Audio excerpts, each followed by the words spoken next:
Workflows is that the doctor takes the CBCT, the doctor takes a digital impression, or a traditional one.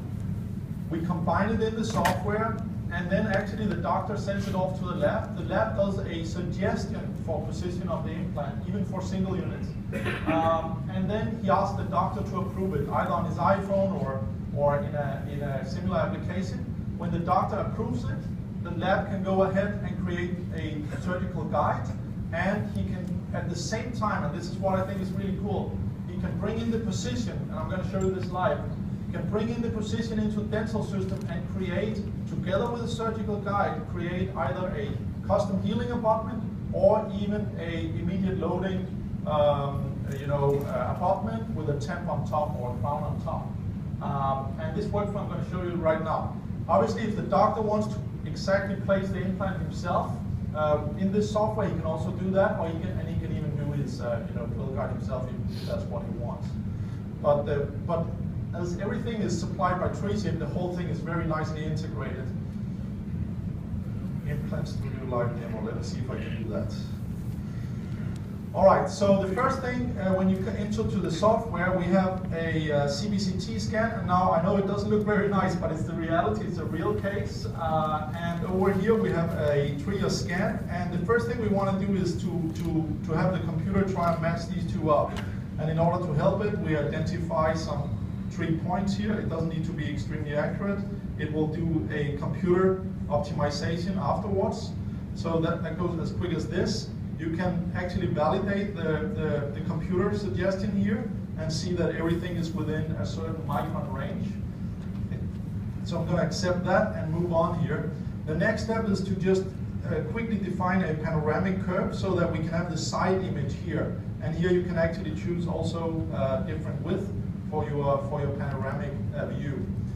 Then, instead of placing the implant direct, we actually first suggest to place a crown. So we have a very easy way of placing the crown here from a library. And the reason we place the crown first is that then we'll use the position of the crown to place the implant, or the suggested initial position for the implant. Obviously, you can move it around.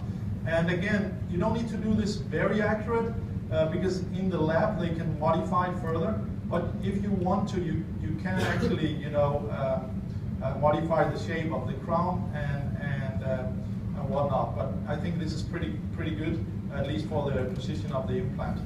All right, positioning the implant, we have some default views here. I like this one, and you can click over here to add the implant. We have different libraries added, and we're going to add more. And here you can directly click which implant you want. You can actually also change it over here. And you can work both in 2D and 3D simultaneously. So you can move the implant around either by dragging or by rotating here. Even we have here, it will select an implant from the same kit but with a different length just by changing this one. Is also extremely neat.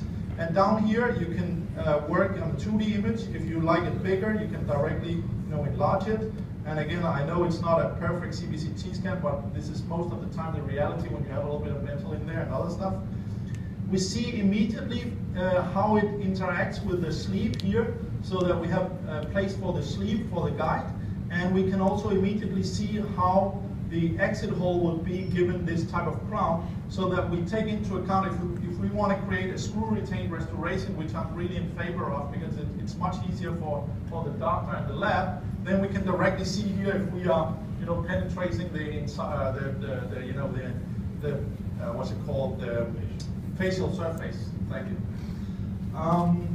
All right, so I think this is a pretty good position. So we'll just move on here to create the guide itself. And again, the doctor can do this, then it can actually be sent off to the lab and they can do that. Or the lab can do everything, or the doctor can do everything. So that's flexible. This one comes in 2 configurations for sleeve. And for that, obviously, you need the corresponding kit from the implant manufacturer. And I'm just going to create here the fixture, or how it snaps onto the teeth. And this is a very important step, and it's important to understand that when we create the guide here, we do it based on the surface scan, not based on the CBCT. Some of the other software is based on the CBCT scan itself, and whereas that is okay, it doesn't give so accurate a fit. This will give you a guide or a certain what you call it, that is, very good snap fit. It will kind of click onto the tooth and make your position a lot more accurate. So you see how fast the software is in generating that. All right, but now the final step here, which is really exciting, is that we then take this position, this plant position, and we transfer it to Dental Designer. So I've loaded that up, so I'm not going to cheat too much, but I'm going to cheat a little bit. So I've loaded that one up right there. So that's the position from Implant Studio directly into Dental Designer. And now again, we imagine primarily this being in the lab. And now you can go ahead and design a corresponding either custom healing abutment or immediate loading abutment and crown. So that's really an exciting workflow. And again here, the software is obviously easy to use and straightforward. So I'll not do too much here, but just show you that it brings in the crown as we had it planned in the Implant Studio. If you want to change